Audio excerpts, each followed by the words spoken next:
There are 35 jaw-dropping Tennessee facts that will rewrite what you think about the South, and the last one shows how a single river helped power a new America. Number 10. 3 grand divisions, 1 bold identity. Tennessee is literally 3 states in one.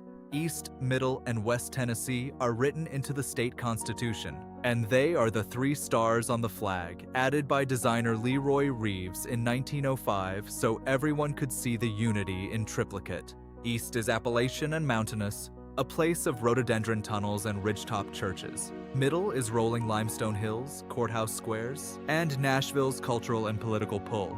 West is Delta flatland that feels like Mississippi, cotton fields, pecan groves, and a horizon as wide as the river.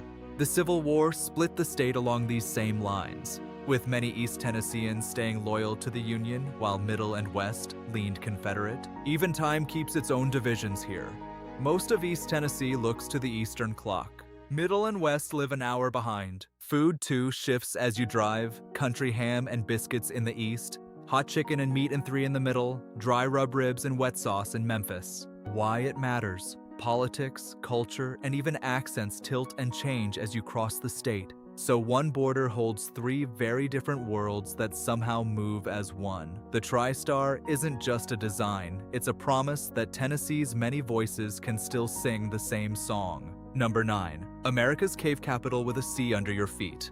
Tennessee has more than 10,000 documented caves, and the Lost Sea in Sweetwater is the largest underground lake in the United States. Known as Craighead Caverns, this hidden world once supplied saltpeter for Civil War gunpowder.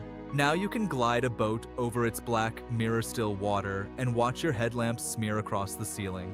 Divers have mapped acres that disappear into darkness with no end in sight. Not far away, a 145-foot underground waterfall called Ruby Falls plunges in a glowing chamber inside Lookout Mountain. Discovered in 1928 when an elevator shaft for another cave burrowed into a void. The plateau and valleys here are Swiss cheese limestone riddled with sinkholes, streams, and hollow rooms, where creatures have adapted to the dark, blind fish, cave crickets, salamanders with translucent skin. Why it matters. Tennessee's stone is a hidden architect, carving rivers and lakes below that shape the land above. It's adventure, geology, and wonder stacked on top of one another, and it's a reminder that what looks solid often holds a secret. Number 8. A hidden earthquake zone that can shake Memphis. The new Madrid seismic zone runs like an invisible fault under the Mississippi Valley, and in 1811 and 1812 it unleashed a series of quakes so strong they rang church bells in Boston, toppled chimneys as far as Cincinnati, and made the Mississippi River appear to run backward for hours. Those shocks liquefied the ground, turned fields to quicksand, and formed Reelfoot Lake when farmland sank and river water rushed in to fill the void. Even today, you can find sand volcanoes and sunken lands where the earth burped up during those nights. Memphis, built on deep, soft river sediments, is especially vulnerable because shaking gets amplified by the ground itself. Unreinforced brick buildings, vital bridges over the Mississippi, pipelines, rail yards, and the FedEx World Hub at Memphis International Airport all sit in the ripple zone of a future event. Why it matters? This isn't a history book curiosity, it's a live risk to a major American city and a supply chain nerve center. It's proof that landscapes can transform in a heartbeat and that planning for the unseen is as southern as watching the sky for storms. The strangest fact is still coming. Number 7.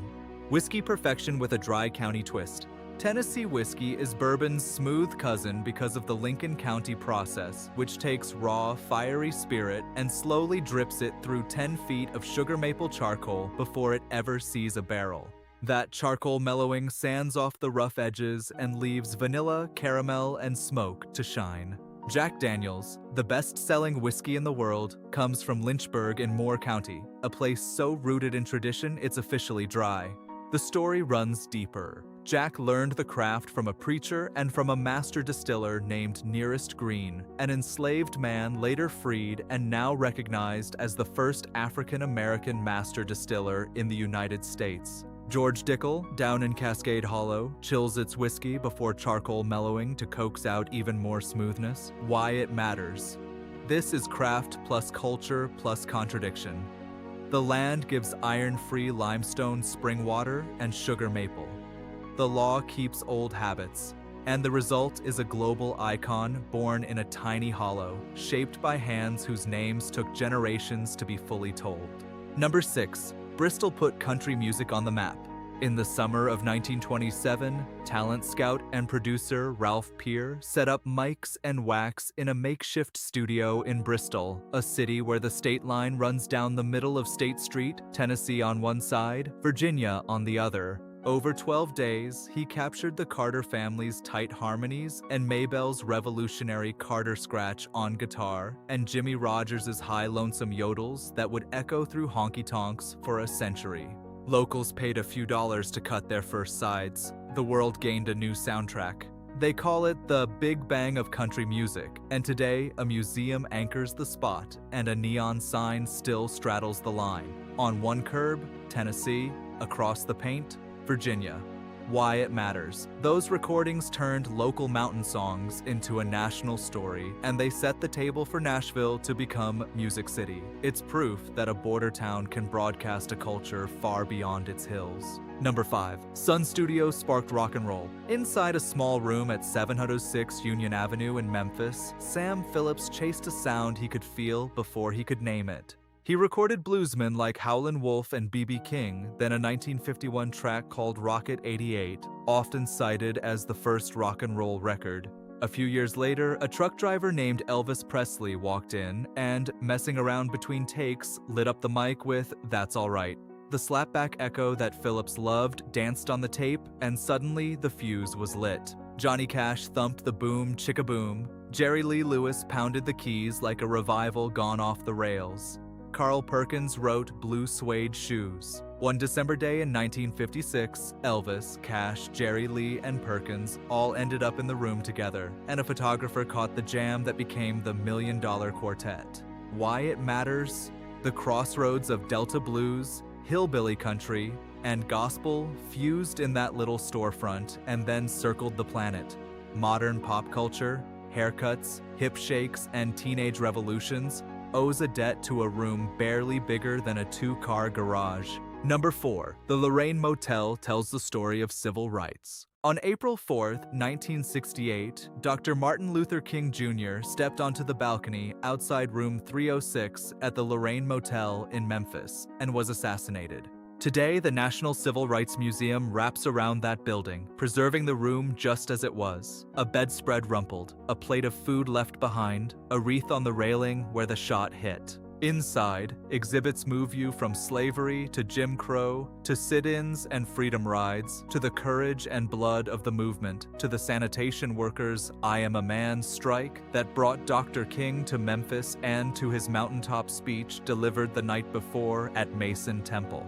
You don't just read history here. You walk through it, sit in a bus, cross a replica bridge, and feel the doors of a lunch counter close behind you. Why it matters. Tennessee holds both the pain and the progress of America, and this site makes that journey impossible to ignore. It's a place where silence says more than any plaque, and where hope feels like an obligation. Number 3. The Smokies are America's rainforest and the most visited park. The Great Smoky Mountains catch Gulf moisture like a net and wring it into cloud and rain, up to 85 inches a year in the high country.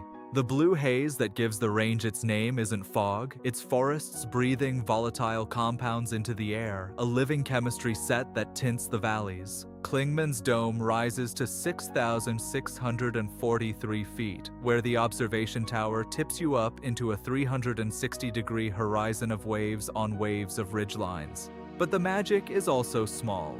Salamanders slipping through moss, synchronous fireflies blinking in perfect harmony on June nights, historic cabins in Cades Cove, elk bugling at dawn in Cataloochee, black bears ambling across a creek. Thanks to an old deed restriction, there's no entrance fee here. This is a park for everyone. Why it matters? This place is a biodiversity powerhouse, more than 19,000 documented species and tens of thousands likely undiscovered, a tourism engine for Appalachia, and living proof that wild nature still thrives in the heart of the South if we give it room to breathe. Number 2. The river that runs north and rules the map. The Tennessee River is born where the Holston and French Broad meet in Knoxville, then does something unusual. It dips south through Chattanooga, cuts through the limestone at the Tennessee River Gorge, slips into Alabama past the old Muscle Shoals, then loops back north, slides along Tennessee's western edge, and empties into the Ohio near Paducah, Kentucky. Along the way, dams have turned it into a shimmering chain of lakes: Fort Loudoun, Watts Bar, Chickamauga, Nickajack, Guntersville, Wheeler, Wilson, Pickwick, Kentucky, where barges push grain and gravel, anglers hunt catfish, and families park pontoon boats for a floating picnic.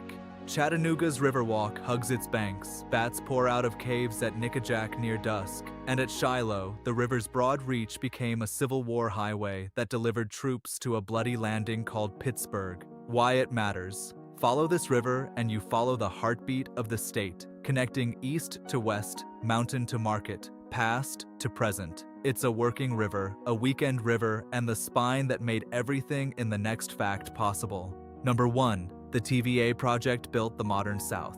In 1933, in the teeth of the Great Depression, the Tennessee Valley Authority set out to tame a wild, flood-prone river system and pull a poor region into the electric age. Norris Dam rose first, then a constellation of concrete walls turned the river into stair steps of power.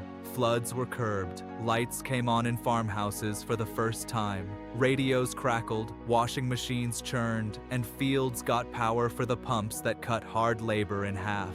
Navigation locks opened a watery highway where shoals once snagged boats, and cheap, reliable energy drew aluminum smelters, chemical plants, and factories to 7 states. TVA's electrons even fed the secret city of Oak Ridge, where the Manhattan Project raced to split the atom. It wasn't simple or painless. Families and towns moved uphill, Cherokee homelands were flooded, and later the Tellico Dam became a flashpoint over a tiny fish called the snail darter. But the blueprint of regional transformation was undeniable. Why it matters. TVA became a model studied from Brazil to India. Harness a river, light the night, and tie a region together with watts and water. It happened here because Tennessee's rivers, rain, and drop in elevation made it possible, and because people dared to redraw the map of what a valley could be. From mountain music to megawatt dams, from caves that swallow rivers to a museum that holds our conscience, Tennessee is not one story. It is many stories woven into one flag with 3 stars. Tell me which fact surprised you most. Drop your own Tennessee gem in the comments, and if you want more lists that change how you see America, hit subscribe and let's keep exploring.